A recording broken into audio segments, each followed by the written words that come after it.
Controversial Southern Colorado Congresswoman Lauren Boebert introducing one of her first bills today, calling out President Joe Biden for signing the executive order returning America to the Paris Climate Accord. The conservative lawmaker has been in office just 17 days and is already staking her claim as a fiery new voice in the post-Trump conservative movement. For the first time, we get a chance to speak with Boebert one-on-one today. KRDO News Channel 13's Dan Beatty joins us live from Pueblo, part of the district she represents. Dan?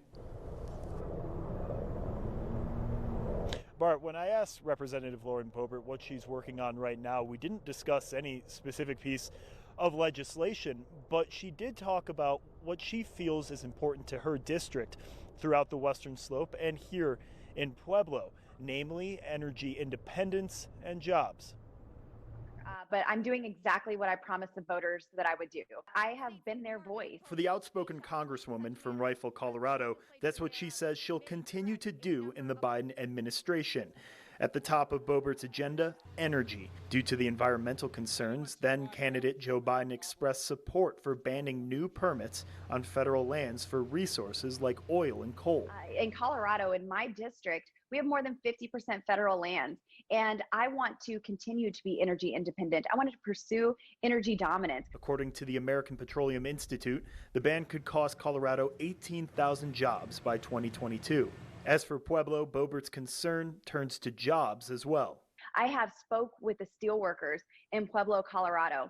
There are hundreds of laid off steelworkers because these are the guys who make our pipes for fracking. They make our casing to make sure our wells that we're drilling, these natural gas wells, that are safe and secure. And now we have Joe Biden's press secretary on the record saying that he's absolutely going to ban fracking. And I promised the steelworkers in Pueblo that I would fight to get the energy industry up and going again so they can have a secure job once again.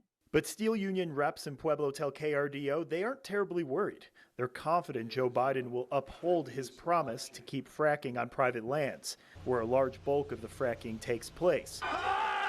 After the riots at the Capitol, protesters lined up outside Representative Boebert's office in Pueblo, upset with her decision not to certify the 2020 presidential election. And they felt that you inspired some of the people that breached the U.S. Capitol. What do you want to say to those constituents? Well, I'm certainly not indulging in conspiracy theories that said that I was a part of the attack on our nation's capital. And, for the people who came out to my offices, I'm glad that they came out. I'm glad that their voices were heard. We have that constitutional protected right to protest. I'm glad that those protests were peaceful.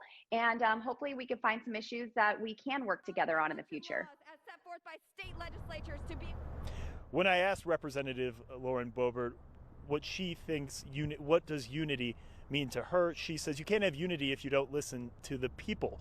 She also says you can't have unity with what she calls a snap impeachment, or a president that signs multiple executive orders without discussing the issues with Congress.